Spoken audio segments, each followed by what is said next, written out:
the start.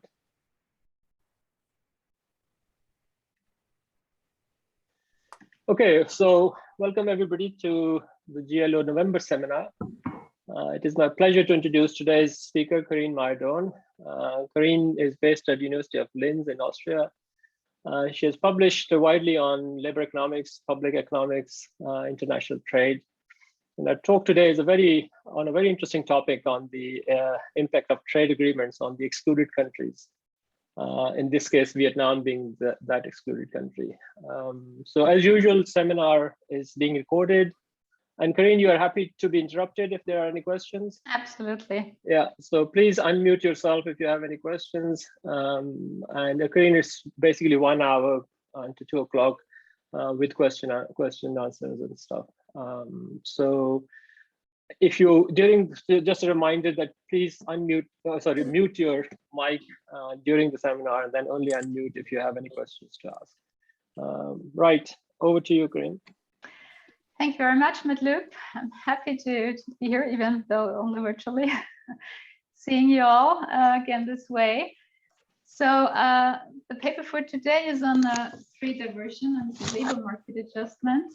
It's about the example of Vietnam and the U.S. China trade war. It's together with Gaia Nachizo from Trinity College Dublin, Duc Andang and Yen Pham from the NCIF, which is an economic research and forecasting institute in Vietnam, which is where we got the data from that are pretty exclusive. And so we were happy to get access via them. Okay, so this paper is about trade war. And as we know from the literature, of course, trade wars can cause large economic disruptions. So they can disrupt the global supply chains, increase policy uncertainty, they can reduce world income. And of course, one of the most recent major trade wars was between the two biggest exporters in the world, between the US and China. So that was in 2018 and 19.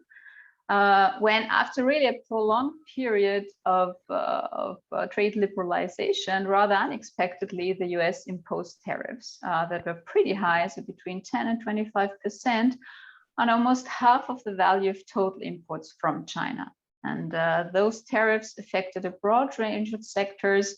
Only a few are named here, but really when looking at the 10-digit harmonized tariff schedule that defines 16,000 narrowly defined products, we see that more than 11,000 of those products were affected by tariff increases.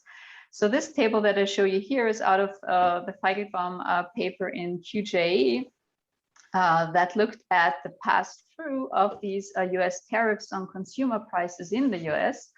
And there are three waves here, excluding the fourth and fifth wave in 2019, when there was another increase of US tariffs on China.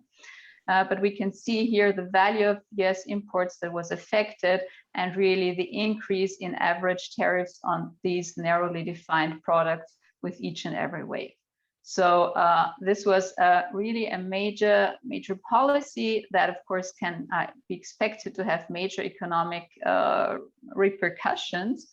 And papers like the Feigelbaum paper typically looked at effects in the US. And those are really well published, most of them in top 5 journals. But none of them really looks at countries other than the US mainly, and also China.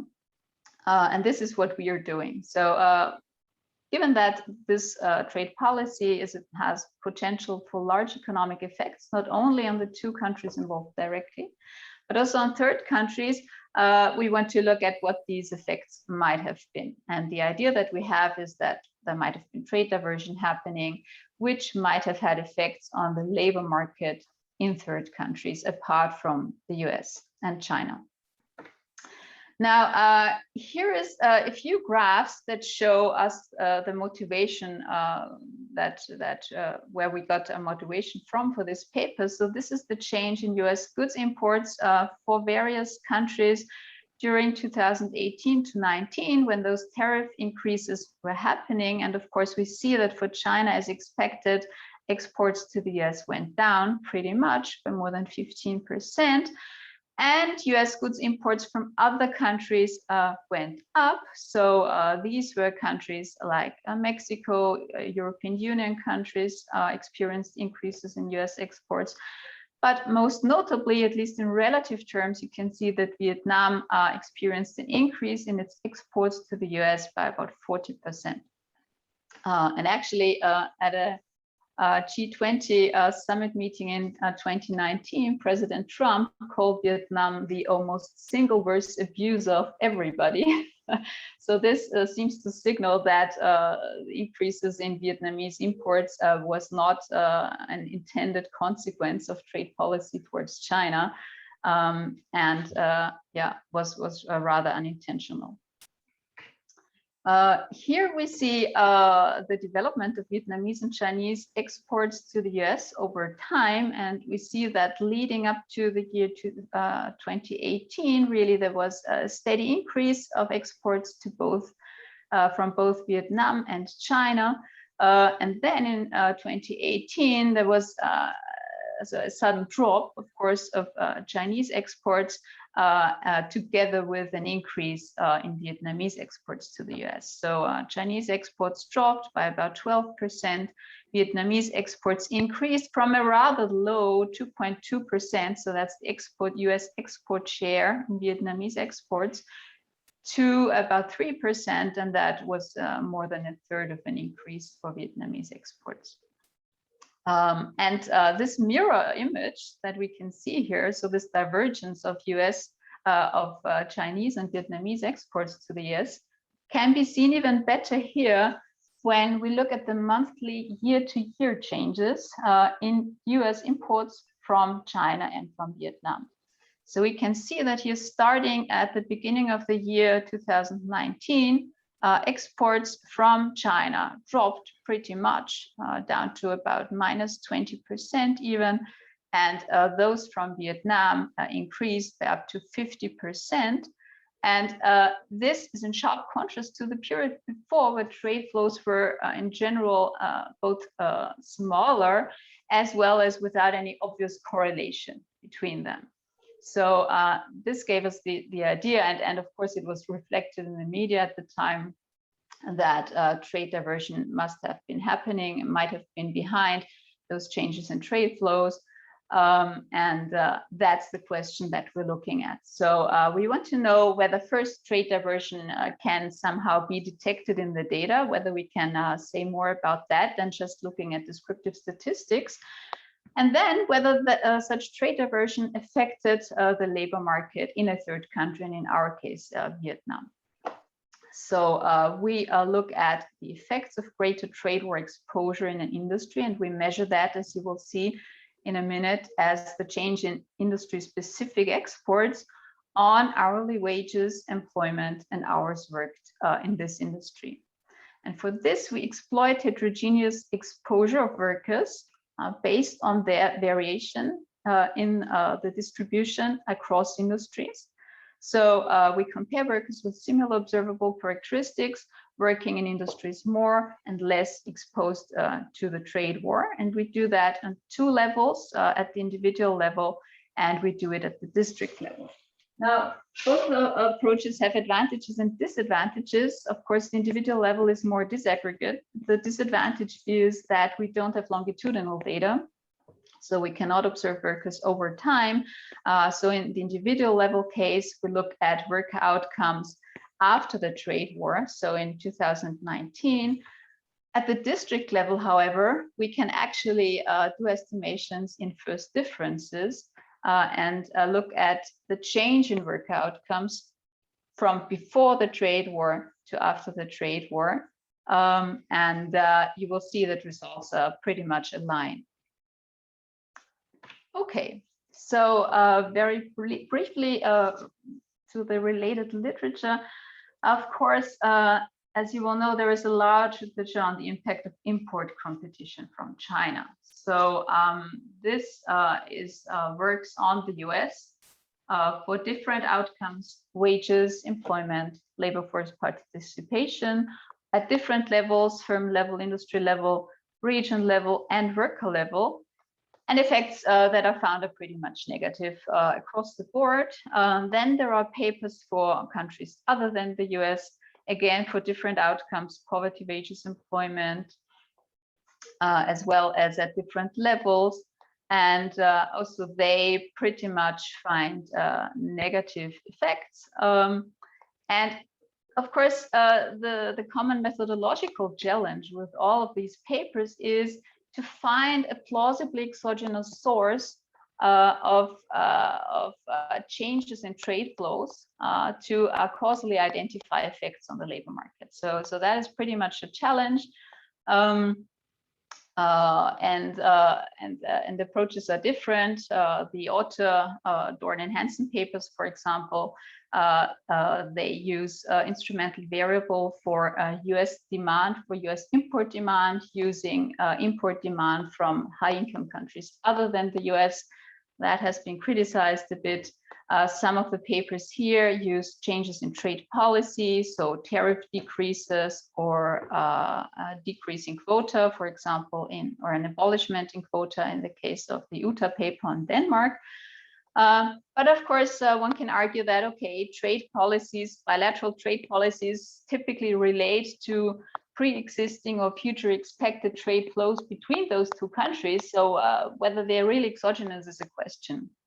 And here we can contribute because by looking at a third country, Vietnam, one could probably better argue that trade flows between Vietnam and the US were really not driving trade policy between China and the US. So we have a more plausibly exogenous variation in tariff policy between the US and China that is not due to trade flows between Vietnam and the US.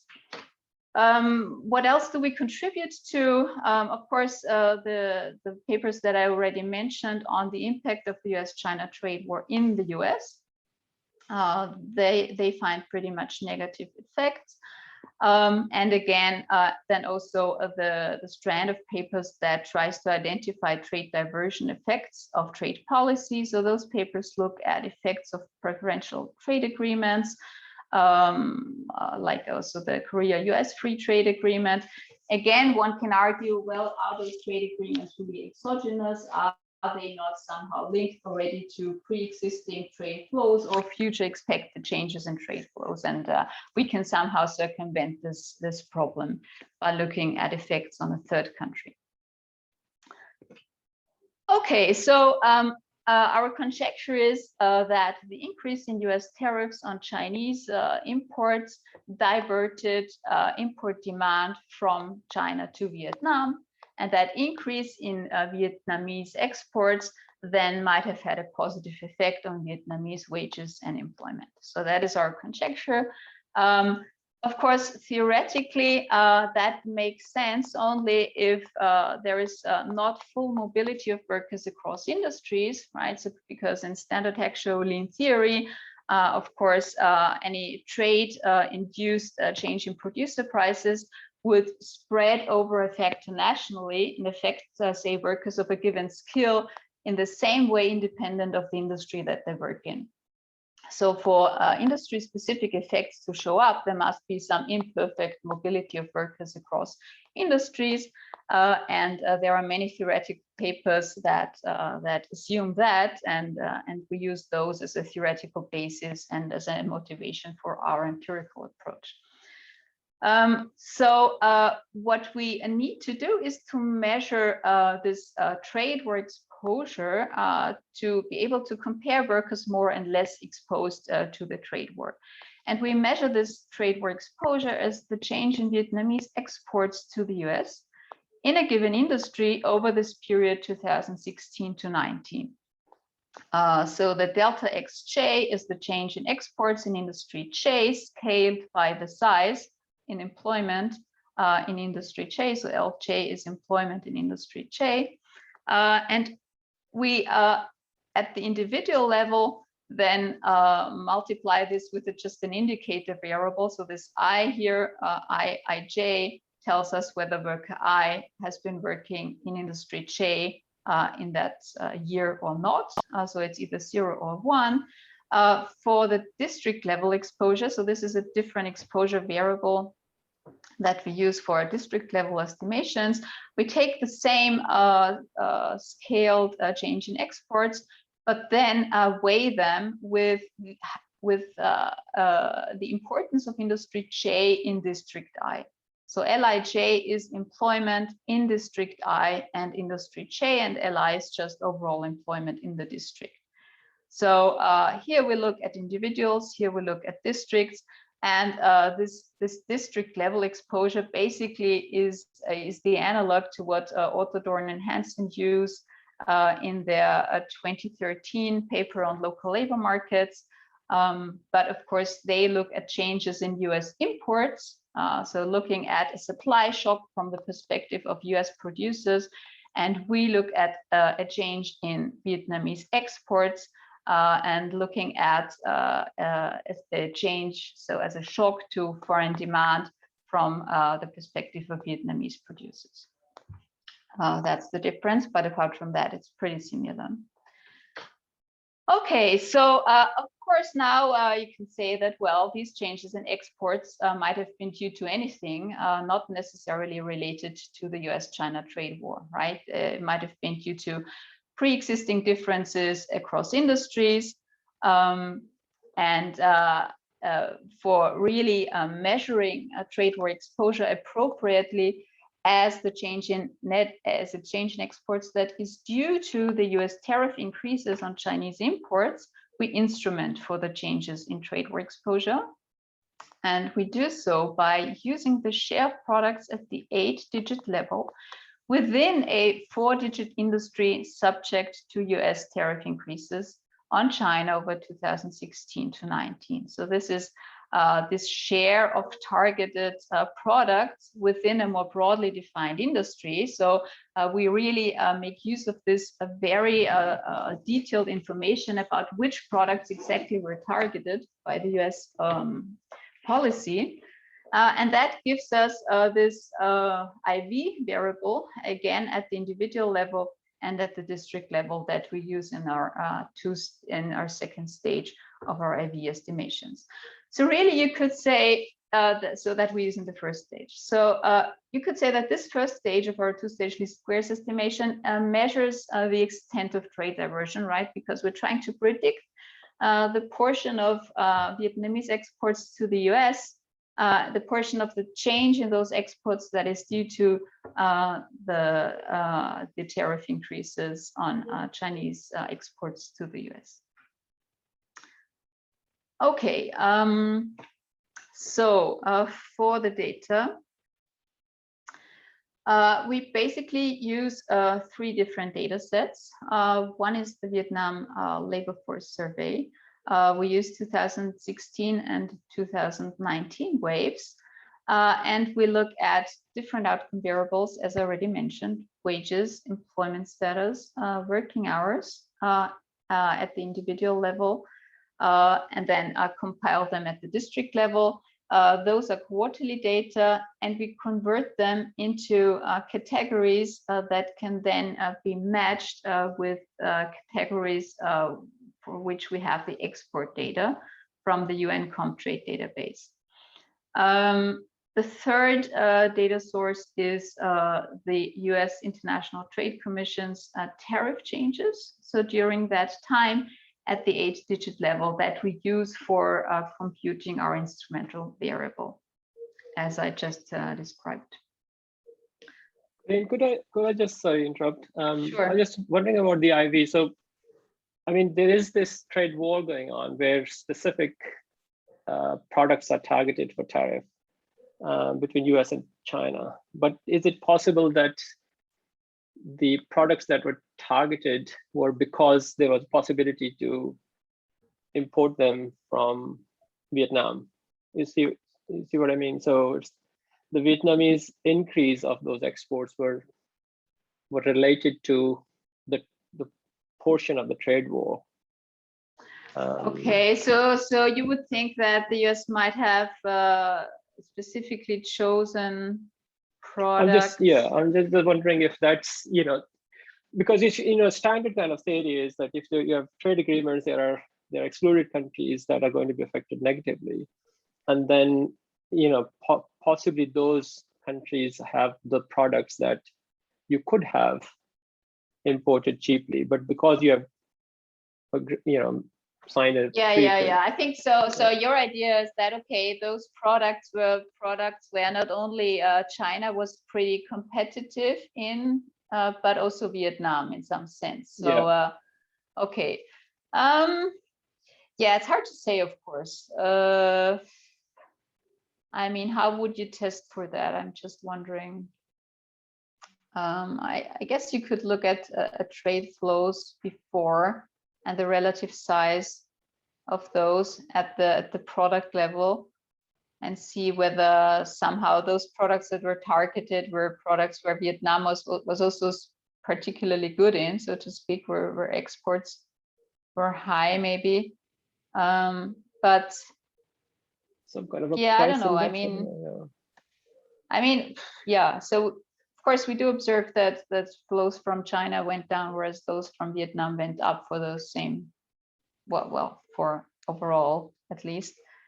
So I don't know. I mean, my guess would have been that Vietnam was not the primary country in mind for these policies. But yeah, who knows? That's of course something that we need to assume. Yeah. Okay. Okay, thanks. Or was there anything else? No, thank you. We wanted to discuss. Okay. So let's go on, and maybe let's look at our first econometric specification. So this is for the worker level, and we have different labor market outcomes on the left. So these are hours worked in real wage, and then later on also employment of worker I in industry J. And as I said before, so this is in 2019. So here we cannot do an estimation of first differences. We can only observe the worker once, and we observe them in 2019 and relate his labor market outcome to the change in trade war exposure in the industry where he's working in 2019 in the 3 previous years. We have extra controls that are at the individual and the district level. And then given that our data are quarterly, we have a vector of quarterly time dummies as well. So we really want to compare labor outcomes of workers that are working in industries that experience greater export growth due to the imposition of tariffs on Chinese imports to workers that are observationally different but working in less exposed industries. Okay, and then of course in the IV estimation we predict those export changes with the share of products targeted in the industry, and maybe I just show you the first stage results straight away. So that works really nicely. It seems that the share of products targeted in a broad 4-digit industry predicts really well the change in exports in that industry from Vietnam to the US.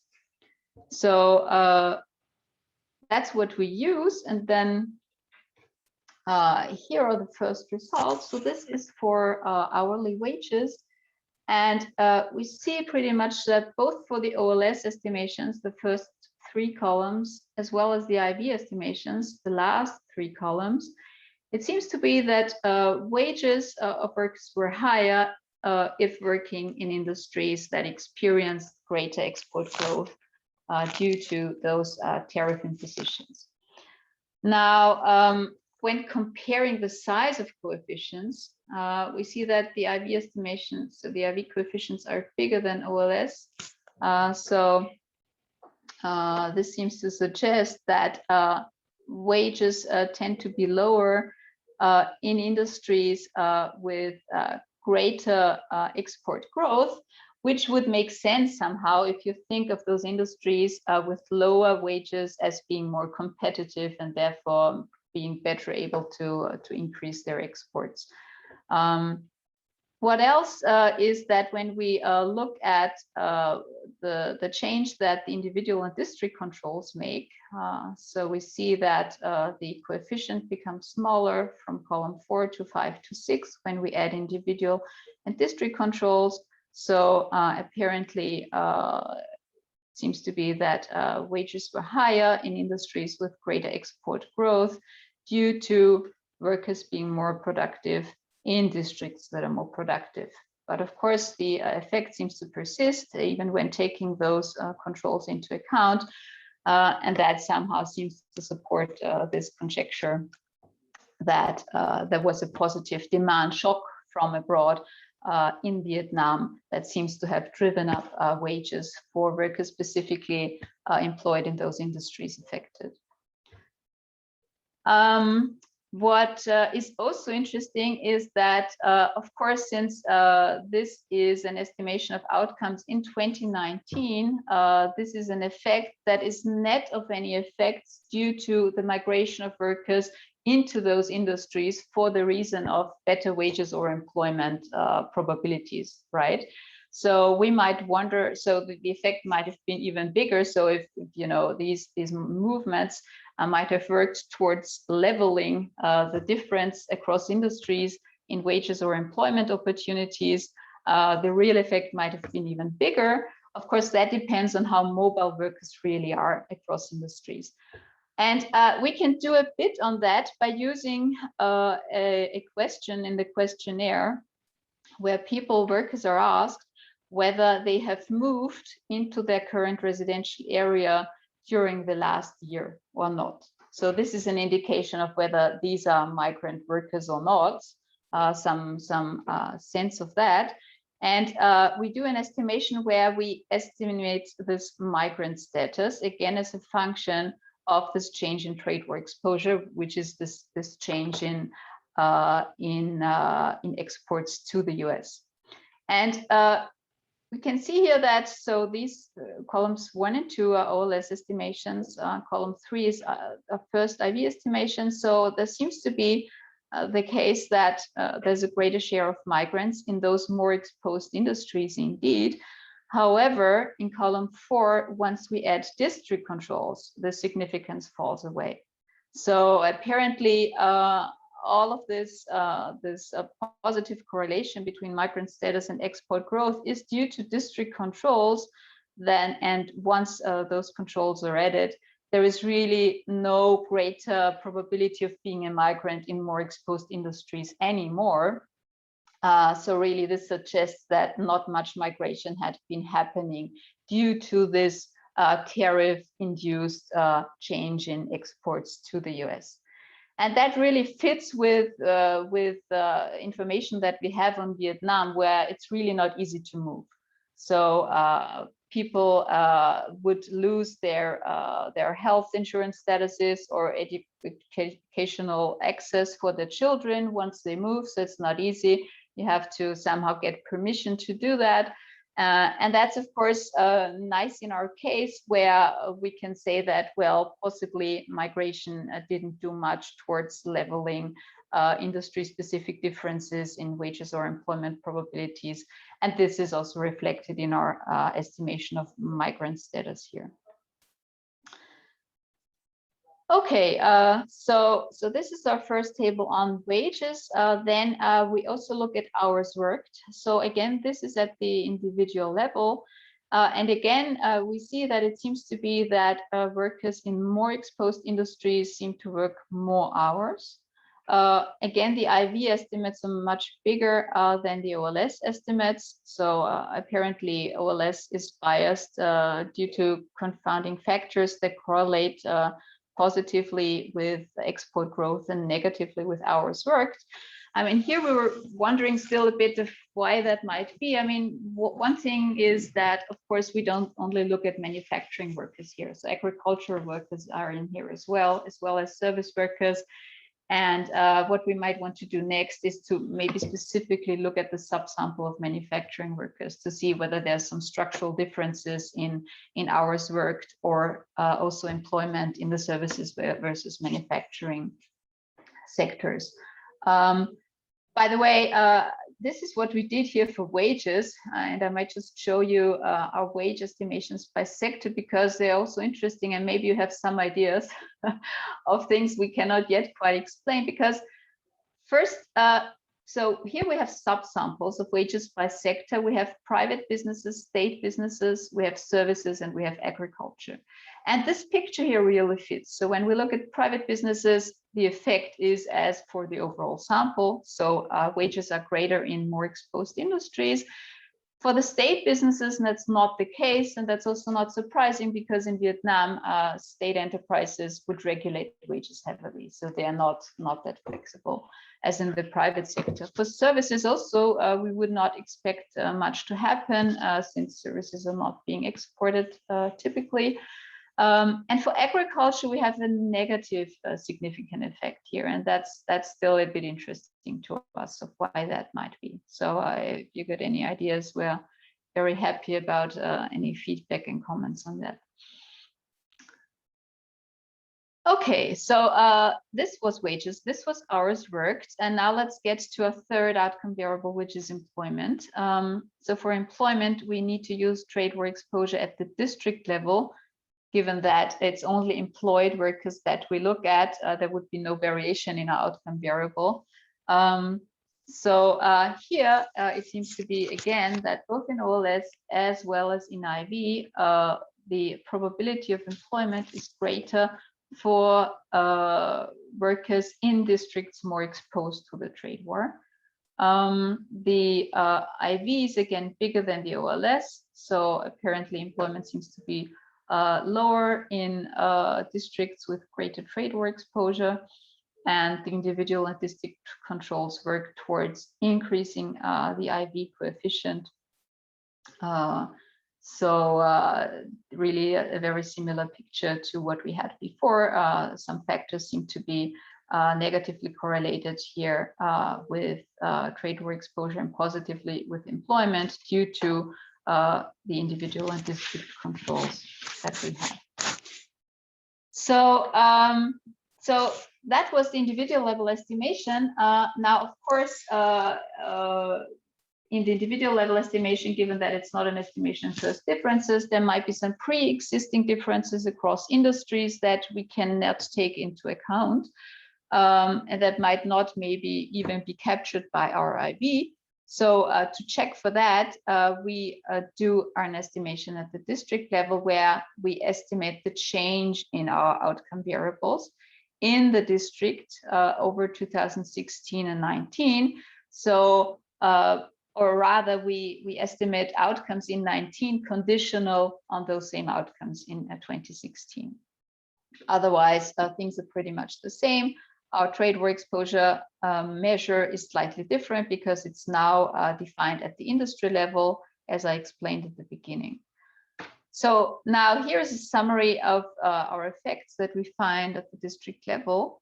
And yeah, so what we find seems to be pretty similar to our results at the individual level.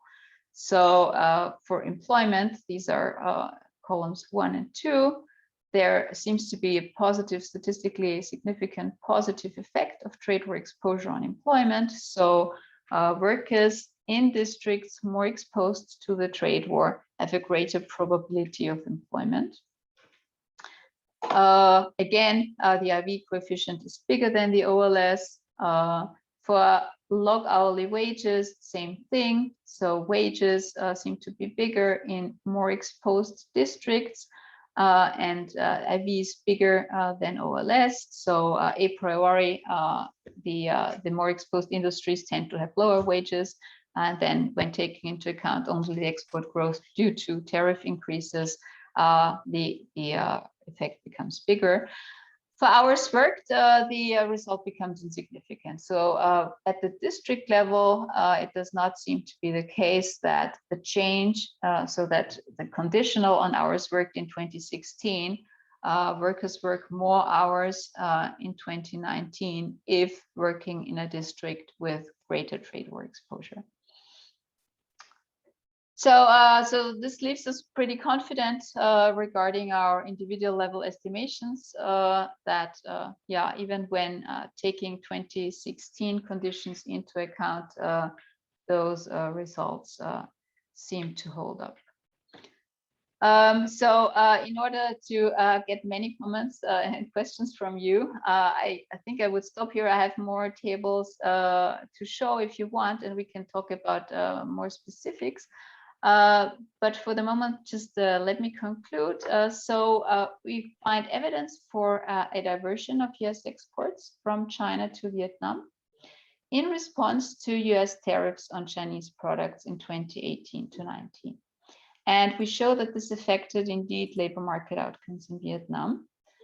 Otherwise, observationally similar Vietnamese workers in districts that were more exposed to the trade war experienced greater employment and wages at the individual level and greater growth in employment and wages at the district level. And these results are of course consistent with theoretical models of labor market frictions where the mobility of workers across industries and districts is limited. Thank you. Okay, thank you, Karin. Any questions? Yeah, Yanling. Yanling, you could. Yes. Yeah. Thank you so much. I do have two. Oh, first, thank you for the seminar. It's very interesting. I do have two questions. The first one is that when you showed those results, one could also interpret that the increase in trade volume leads to employment change, wage change. And how could you establish the link that the increase in Vietnamese exports is indeed caused by the U.S. China trade war? So that's my first question. Yes. And my second question, when you looked at the ownership, you have private versus state. Is it possible in another way to establish the link that the increase of Vietnamese export to the United States is indeed caused by the trade war by showing us that some of the increase of the exports are from those Chinese-owned firms, so that we could somehow say maybe some of those Chinese firms actually moved to Vietnam to take advantage of their easy, normal access to the US market. Okay, thank you. Thanks. Yeah, great comments. Starting with the first, maybe, so you were wondering how we can causally somehow identify our labor market effects, right? Sorry, my question is like, how could your trade exposure, the trade war exposure is indeed caused by the US-China trade war? Yes. So the way we try to do that is by instrumenting for export growth, right? So you could do that differently. So we first tried to predict Vietnamese exports to the US using Chinese exports to the US. So that worked. But then we thought that maybe we use an even better measure. And so what we do now is to instrument for the export growth of Vietnam to the US by looking at the share of products within a given industry that were targeted. So we make use of this very detailed information at the product level of which products actually, or which share of products within a given industry were targeted, and that varies. Yeah, so some industries, some 4-digit industries, had more products that were targeted than others, and we somehow say, okay, we can use that as a proxy for how much export growth, how much exports would change due to those imposed tariffs, and that seems to work. So that was the first stage regressions that I showed you. So it seems to be that in an industry, the number of products targeted by US tariff increases was higher. Export growth from Vietnam to the US was also higher. So this is the way of how we try to identify that. Does that somehow answer your question, or is there still anything open?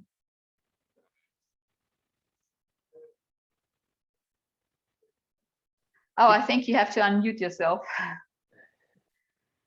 Do you have data to show whether the increase of the export are indeed caused by the Chinese FDI?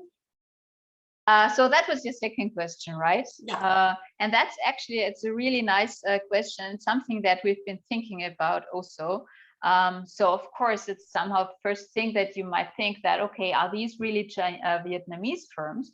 Or is it just, as you said, that Chinese firms try to circumvent these tariffs by relocating to Vietnam, which is not far away, and just exporting to the US from there? And that's, of course, a highly interesting question, I find, and also politically quite explosive one, I guess, because you would say that, okay, these Chinese firms just circumvented the tariffs this way.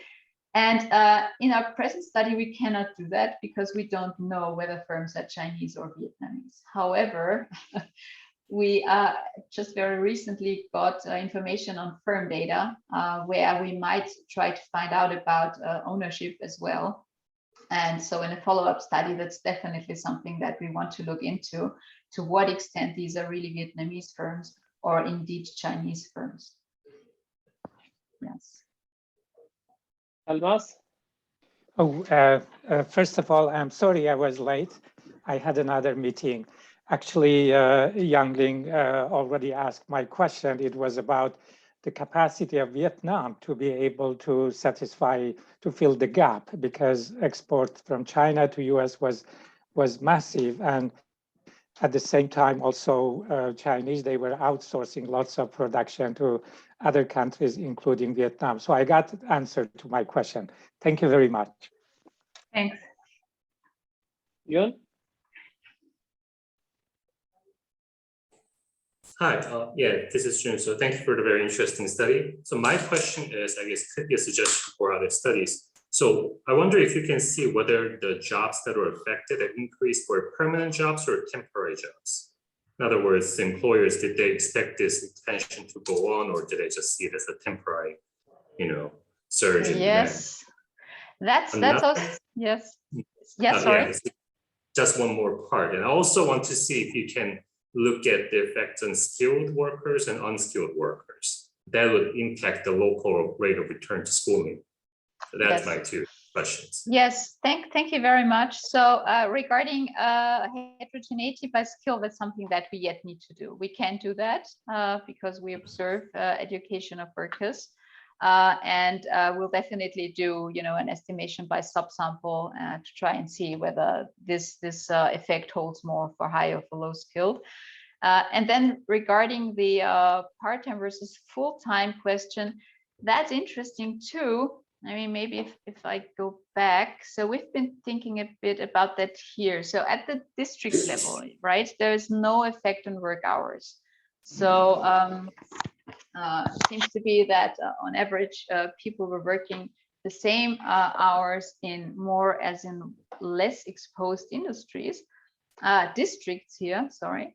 Now at the individual level, we got a positive significant effect on work hours. So at the individual level, it seems to be that indeed a worker working in a more exposed industry worked more. Now you cannot perfectly compare those because this is just a stationary outcome in 2019, and the other is the outcome conditional on 2016. But we were wondering a bit about whether this might be saying something about the entry of workers that seems to have taken place here according to the individual level estimations. So entry of workers because employment went up. Yeah. So those are workers that I don't know. I mean, at the district level, maybe more part-time workers were entering, because for people employed in 2019, work hours increased.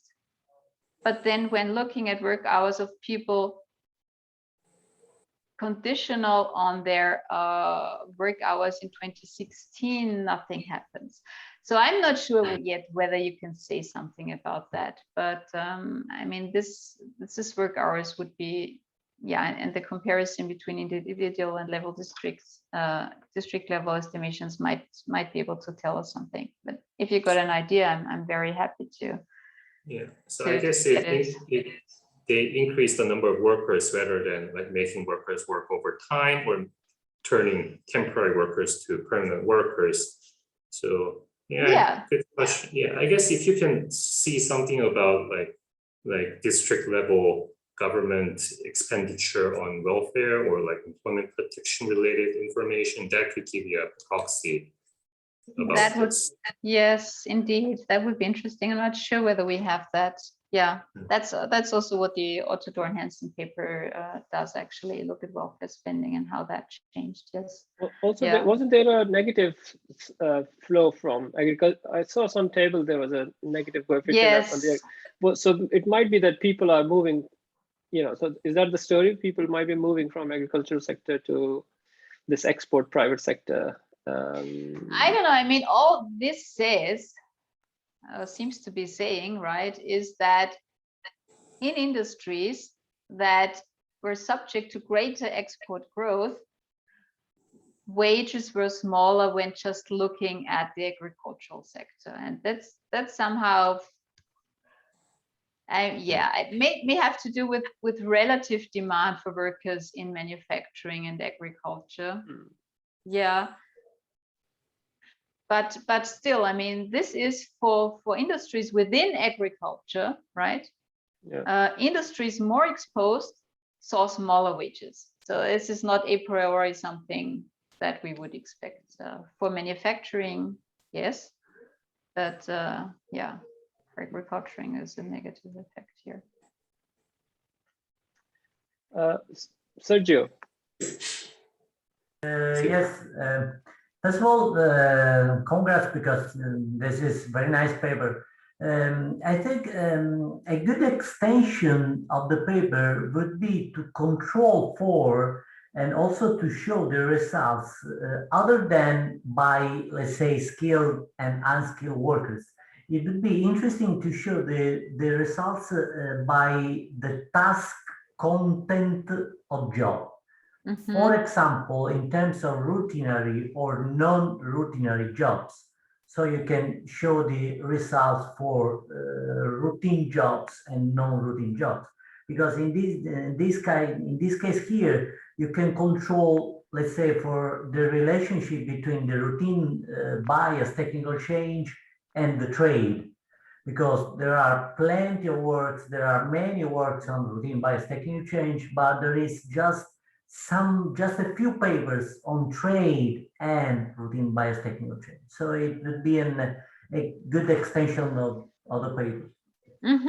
Right. I mean, the only thing that we say about technical change is that, of course, it would be a concern for identification, right? Because this export growth could be driven by technological change, and then it would not be, this export growth would not be due to a demand shock from abroad, but it could be due to a domestic supply shock, right? Given that some industries just get more productive due to technical change and thus can export more. So on this, what we can say is that the time period that we look at is rather short. So, and then during 2016 and 19, we can expect that nothing much might have happened regarding technical change, as opposed to those studies that really look at decades, right? Changes in employment and wages across decades. So your point was probably a bit different. But I mean, in any case, yeah, it's. I think the challenge is to really the challenge is in measuring the task content of jobs in Vietnam. So data in Vietnam are yeah, often somehow not that detailed, and yeah, if we got information on that, we could see whether, again, workers might have been affected differently, right? That's what you were suggesting, depending on the task content of their jobs. just as with distinguishing between high and low skilled workers, just in more detail possibly. Yeah. Okay, any other comments or questions?